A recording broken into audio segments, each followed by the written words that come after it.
a lot of people, a lot of Etsy sellers are watching this, a lot of Amazon sellers, Shopify sellers, and basically online entrepreneurs.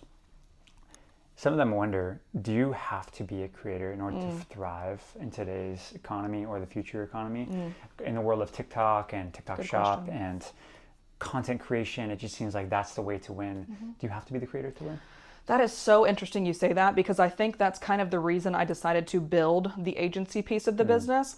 Because I was working as a social media manager and an ad manager for a bunch of different companies across the world, and like obviously for you as well. And I think you even found that someone, it didn't have to be Cody, but someone had to be there as the face of EverBee. Someone had to be creating the content, whatever it was. Even if the content, by the way, is emails. Like, I do truly believe, and I could be biased because I do this every day, but I truly believe from my experience and from also analyzing and researching and just diving really, really deep into thousands of other well-performing businesses, I truly believe at the absolute bare minimum, you gotta have email.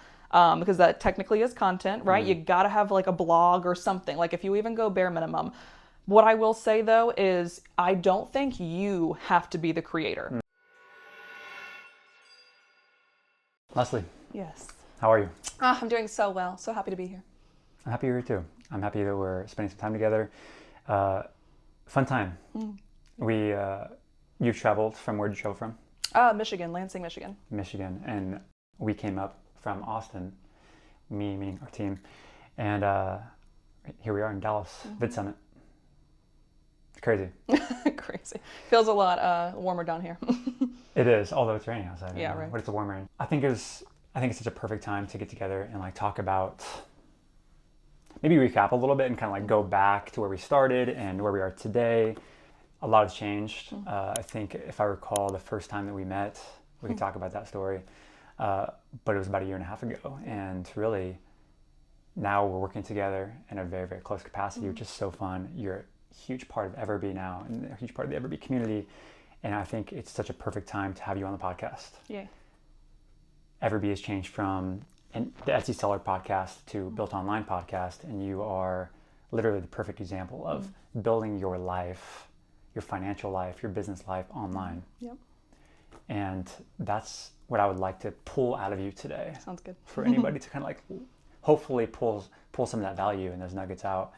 And let's do that. Sounds good. Let's do it. Let's start at the beginning. Cool. Where, as if you've never been on the podcast before, no one has ever met you. Maybe take us to your story. How do we get here today? And I know it's a big question, but just do your best. I will try to put it into 2 minutes or less. But basically, I was working in the student apartment industry for around a decade, around maybe, I think a little over 11 years. And I always had a side hustle. Literally the entire time. Like I actually just the other day, you know how Facebook gives you like memories that you like don't want to see? So I got a memories of like this fashion blog that I started in college, and I'm like, I got no fashion sense. So it's just funny to look back and see like I really did try almost everything. I tried like Amazon FBA. I tried, obviously we'll talk about Etsy in a second, but I did Etsy in 3 different capacities. I did a fashion blog. It didn't do much. Were your parents entrepreneurs? Like where did this, I'm already feeling this entrepreneurial so spirit. it's probably trauma, to be honest. But yeah, my parents actually, they didn't go to college, and they actually split up my first year in college. So I was kind of like, sorry, Mom, but I was kind of like forced on my own pretty quickly. I also came from a very, very small town that unfortunately had like what you see in movies, like the Bible Belt kind of experience. So that was what I kind of grew up in. And I was basically kind of told, we're going to get a little real if you don't mind. I was basically told for my entire life that you have to do certain things to get into a very particular place. And if you don't, you'll go to another particular place. So I think because of that, it kind of shaped me into who I am, into being the best, into chasing everything that I possibly can for myself and really building something for myself, because quite frankly, I just didn't want to ever feel like that again, where I was having this kind of like, I don't want to call it an allowance, but like, you know, and your parents like give you things when you go to college at first to kind of make sure that you're stable and steady. And then that was abruptly kind of removed from my life. At the separation? Yeah, exactly. So because of that, I abruptly had to become an adult very, very quickly. So I've been literally doing all of those things since I was 18 so that I could never really feel like that physically or mentally, emotionally, whatever again.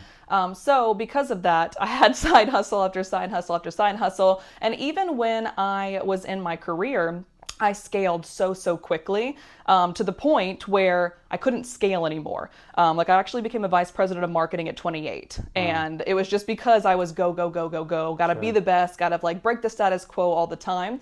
But because of that, I was like, okay, now what? Like it's, So you're in college, stop there for a second. You're in college, you study what? I was ironically, I was in social media for business before social media was a thing. Wow. So like back when Twitter was the most popular. Okay, so you're kind of one. like you're on to this. Exactly. Potentially something that interests you to hear, and then you study that, and then you go into what type of company?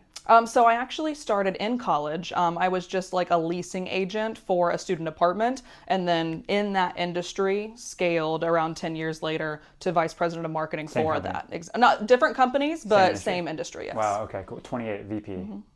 VP. Yeah. Director of marketing. Yeah. Okay. Director of marketing. Okay. All right. Keep going. No, you're good. So while I was doing even the director of marketing role, me and my husband like weren't really able to do all the things that we wanted to do. So I am a huge travel nerd. Like I just want to, I think it's also because of what I might have experienced when I was a kid that I just like, I can't be in one place at one time for too long. I also was recently, when I was 30, I was diagnosed with ADHD. Finally, like I've been waiting for that for years. So it finally came, ironically. People like see that's a bad thing, but for me, it like put so much like normalcy into what I was experiencing and had like a name and a nomenclature to it. So anyway, so because of that, exactly, like, in a good way that helped you. Right. Like, I can like there's a cause for these certain things, which was really nice. What kind of things, by the way? Like where? So what I was going to say about my experience when I was a kid, my mom would make fun of me because I would change my room. Like reorganize my room or like destroy the whole thing and replace it with, like every 6 weeks. So even as a kid or even as like a young adult, I had that like I cannot be in one place at one time, even though I physically couldn't leave at that point. So I actually lived in 7 cities from the time that I was in college to the time that I met my husband, which was basically over the course of around 7 years. So basically every year I was relocating to a new place. So because of that, I love traveling. I love experiencing new places. I love experiencing new cuisines. I love experiencing new people. But with even the top tier salary that I was making at the time, which granted it was only like, it was less than 100K, so it wasn't that big, but I couldn't afford to go on these trips that I wanted to go to. We would really have to like save and kind of pinch pennies. And we lived in like not a great neighborhood for a long time because we were trying to also live this life. So basically, long story short, I said 2 minutes, but here we are. But I basically decided in 2021, I found out about this thing called freelancing which I've heard of freelancing before, like as like dirty jobs, like Mike Rowe talks about it, for example. But I saw it as like painting and plumbing and like doing freelance work of that. I didn't see that I could take my skills and apply it to a company. I thought I had to work for a company. So then I learned about freelancing that allowed me to potentially serve multiple companies at one time, comparatively to just serving, the one and then staying at a capped salary. And my life was forever changed, to say the least. So I basically started that in August of 2021. So we are actually literally 3 years to the day almost. And then I was also in Etsy, obviously, as well, which we'll talk about in a second. But yeah, I've been doing that for the past 4 years, but I went full time in April of 2022. Crazy. Congratulations. Thanks. I think the recurring theme that I'm hearing here is like you need to try different things, you need to taste certain things. And as soon as you kind of taste something and you really like it, then you continue to go deeper on it. 100%. Like, to me. I am very similar in that way. Like if you were to ask my wife, she would say that we've tried a million things and it's a constant roller coaster.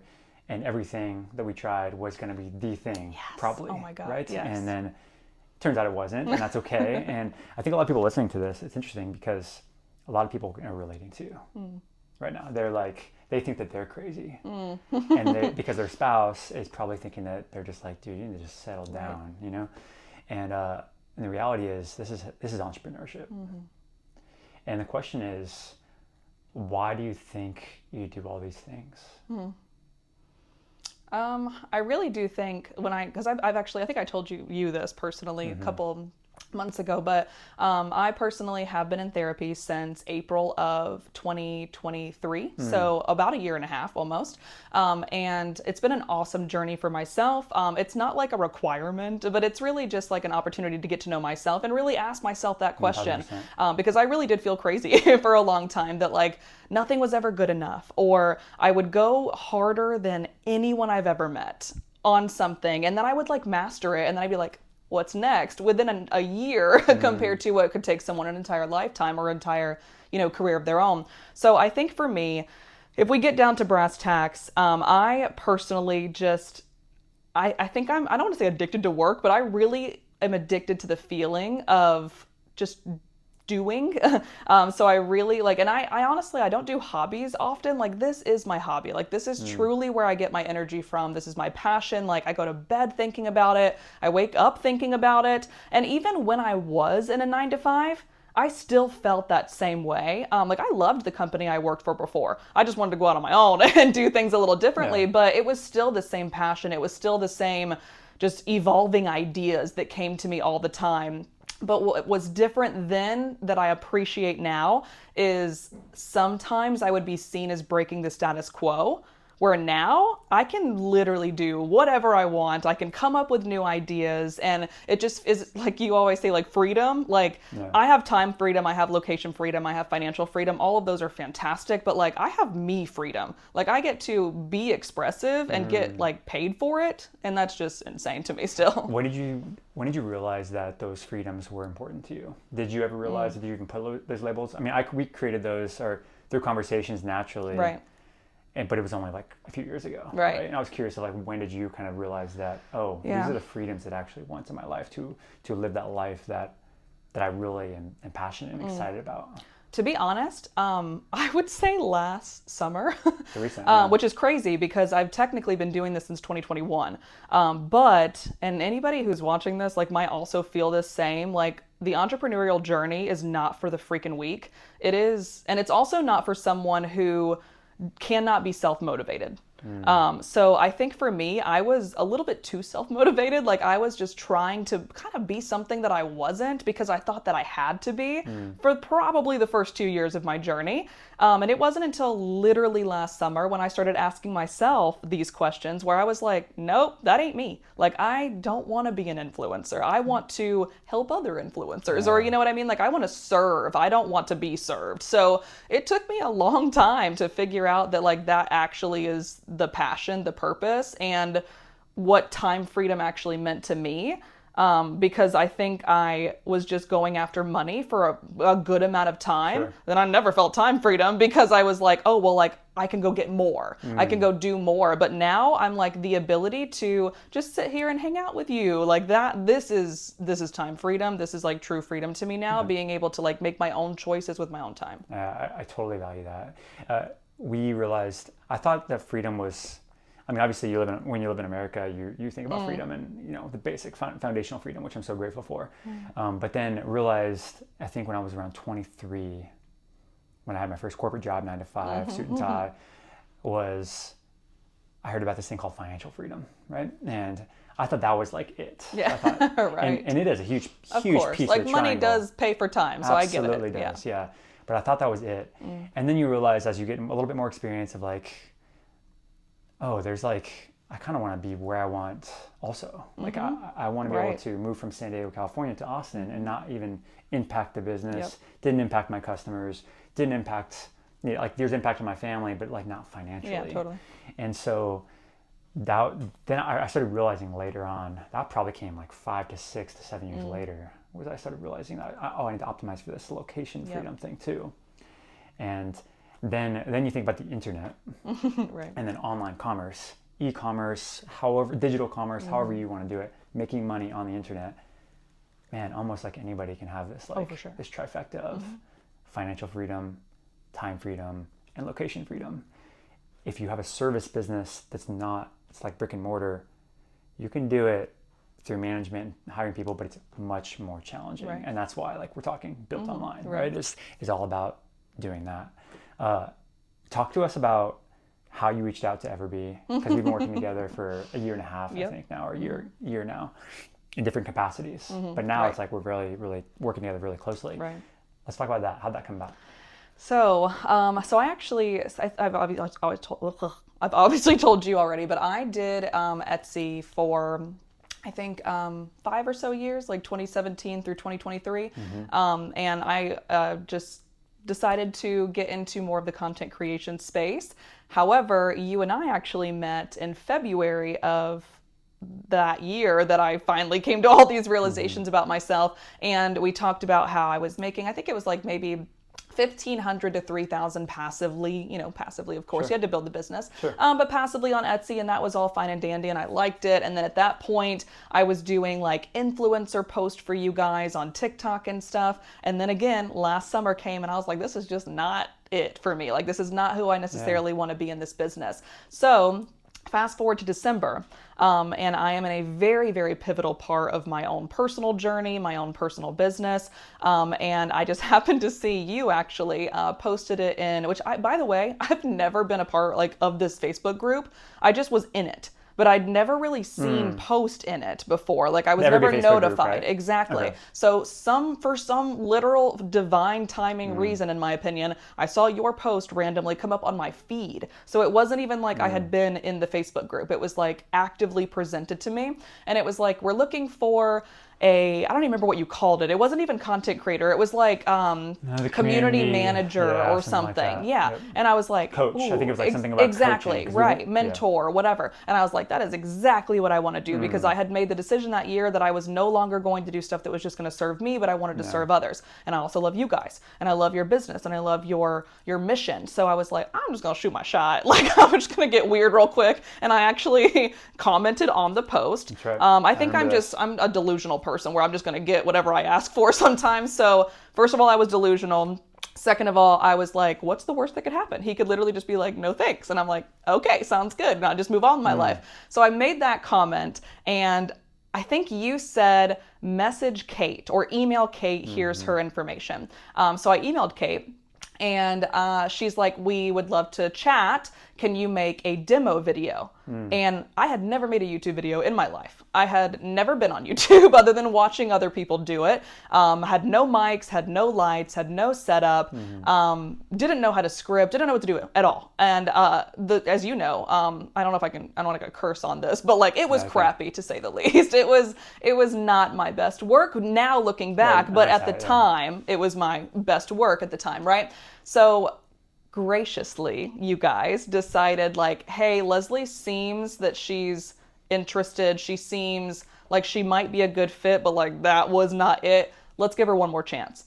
And I was so freaking grateful, because here we are now, because so cool. Like, first of all, I shot my shot, and I wasn't scared to get let down, or I wasn't scared to get shut down, quite frankly. And then I made not the best video, and you guys gave me the opportunity, and I still didn't I think you actually said that you applauded me for how I received the critique and the feedback and applied it, instead of like getting pissed about it and flipping a table and being egotistical. And I tell you, had you asked me this in February, if I wanted this job, or would you test this test video out for me, I would have been egotistical. I would have been conflicted. So you're saying before. Exactly. It's like the first time we met. So fast forward to December, like, I had done so much internal work that it was like, oh my God, he's giving me another chance. Not like, oh, Cody, Sure. So I sent the new video, and you guys liked it, and we've been working together ever since. So it's so cool.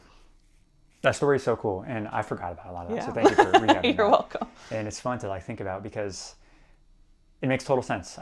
We were looking at that time, we were looking for a very, very authentic person, because here we are, we have this community of over 650,000 users today, right? At the time, I think it was like 350,000. Right. Oh my God, that's insane in just a year. And we're just like, it's such a big responsibility to have these people that are making their business decisions, their life decisions, that impact their literally their family's groceries and pay for a car bill, Right. pay for a mortgage payment, and then eventually pay for like freedom. And so this person needed to be a very special person. That's why we actually decided, we were talking about hiring this person like a year before I posted that. We were just so hesitant because I'm just like, it's just going to be so hard to find this like unicorn. And this person needs to be adaptable. They need to care a lot. And we didn't really want that, I want to say quote unquote like influencer thing, because we knew that comes with, you know. And we really wanted that, like that coach type of feeling. And honestly, like, thank God, that's what happens. It shows up. Right. So Agreed. Literally, like you said, it's like you didn't post it for a year, and I wouldn't have been ready a year ago. So it's crazy. Divine timing. I think asking you shall receive. Right? Amen. 100%. I mean, honestly, like the secret is a real thing. You know, we need to put out what we want and manifest it back. And I totally believe that. I'm glad you quoted that. I love that book.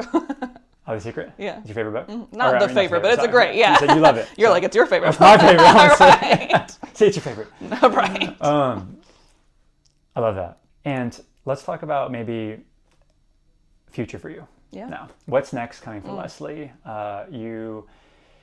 What do you think you'll be working on? Obviously, EverBee and you will continue to thrive together, no question. But the cool thing about when you work with EverBee and work for yourself also is you get to kind of like move around, you get to try to taste different things. You obviously know that about yourself, that you want to taste new things, try new things constantly. What do you think you'll be trying next? Oh, that's such a good question. So I actually just recently, a month ago, got into the space of like UGC, user-generated content. I personally have been doing that myself in my own business, quietly on the side for about a year now. And then I just randomly decided to start talking about it because I basically promised my community back in April of this year. So it'd be like my 1-year anniversary of really, really loving myself and treating myself with respect and compassion. So in that moment, I was like, I'm going to show up as me. Like, you're going to get what you get and don't have a fit kind of thing. And the like response that I got was just way bigger than I could have ever imagined. And I'm so, so grateful because people like were craving that and I never knew it. UGC, you mean? Or no, just me, just showing up like real. 100% me. Yeah. So in the moment during that time, I was like, by the way, guys, I've been kind of doing this awesome thing for the past year. Just want to let you guys know that it exists and I want to talk about it if you're open.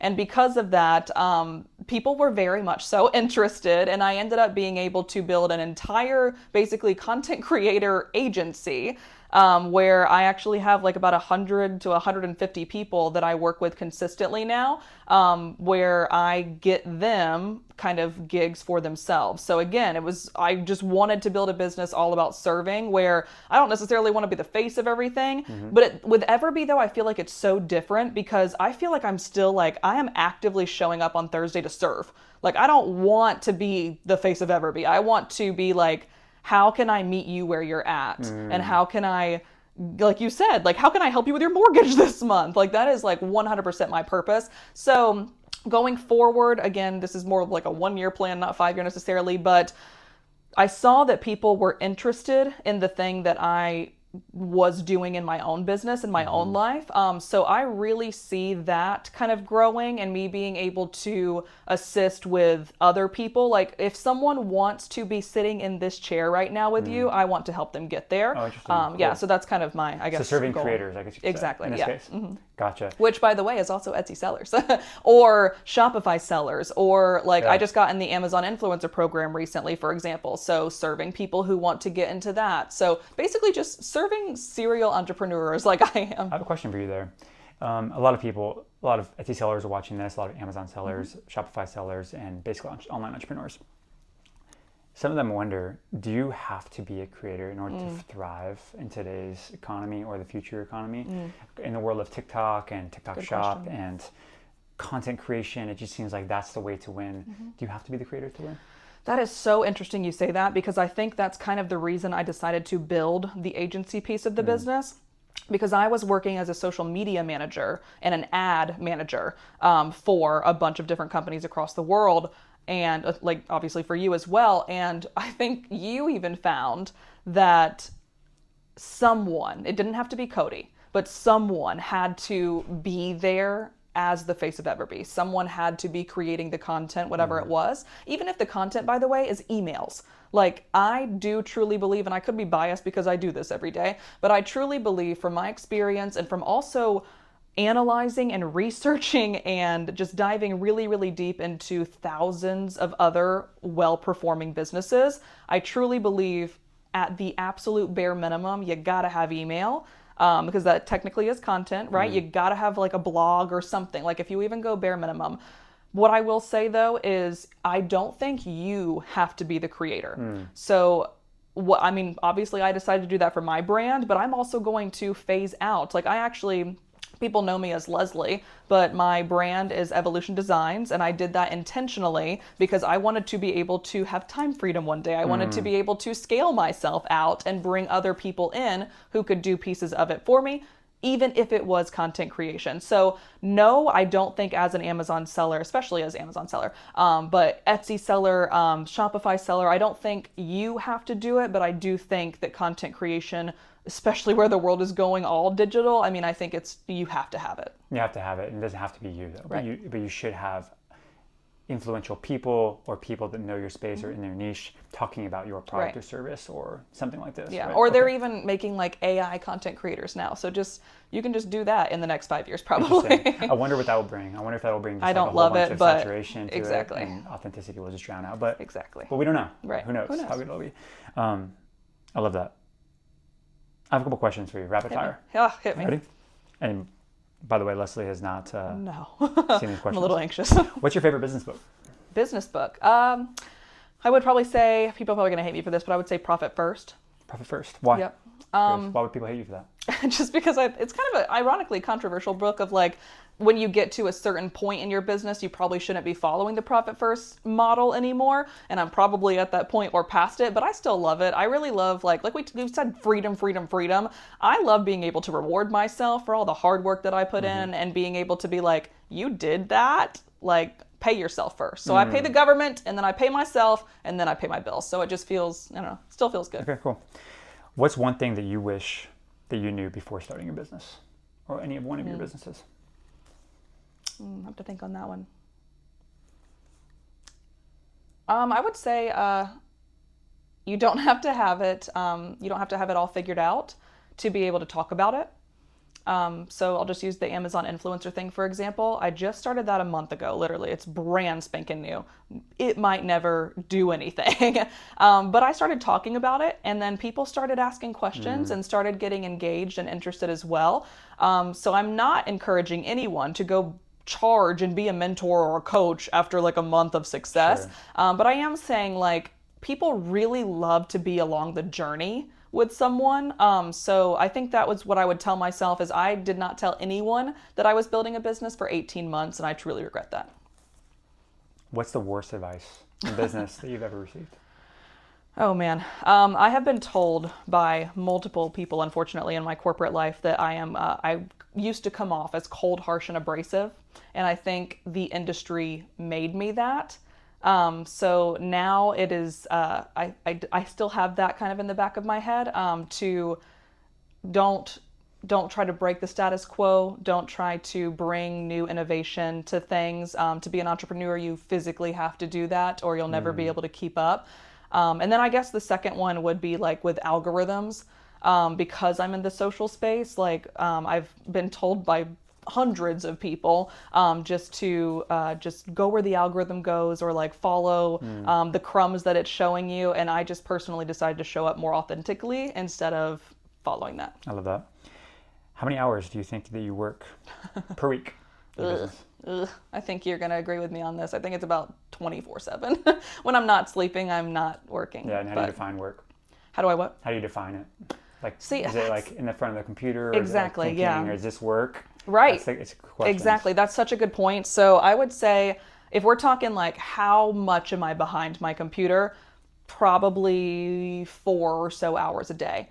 Also depends on the day, of course. Some things are a little heavier than others. Some days I don't work at all. But I think that I am constantly thinking about work, and not in an unhealthy way, but really in like an, again, innovative way, Sure, or creative way. Exactly. And then of course for me, being on social media and everybody else who's also with like Etsy, you get messages, you get reviews that you have to respond to. So it's kind of like you're at the mercy of the platforms a little bit. But I have personally made time blocks for myself to make it a little bit easier as well, so that I can spend time with my family and not all focus on it. But I will say my mind is there a lot. Sure.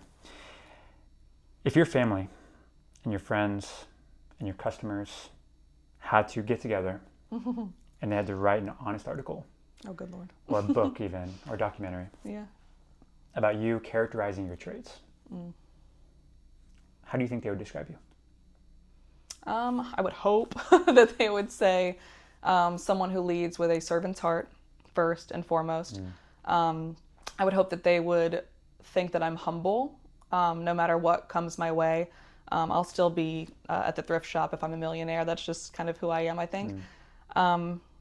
I also hope that they see, and it's something that I kind of pride myself on, is I believe that everybody has a story to tell. So when I see someone who might be in a different situation than I am, I don't judge them for that. I just assume that like I would love to know how did we get here? The same way that you asked me the question, like I got here for a reason, I assume everybody else had as well. So I would hope that people would say that they know that about me too. Love that. That's it. Yeah. Yeah. Okay, that was good. Leslie, thank you for coming on. Of honestly. course. Thank you for having me again. Yeah, it's fun. We'll have to do this again for an update every 6 months. A year and a half from now. Yeah. Hopefully not that long. Right. But thank you again. Yes, of course. Thank you guys.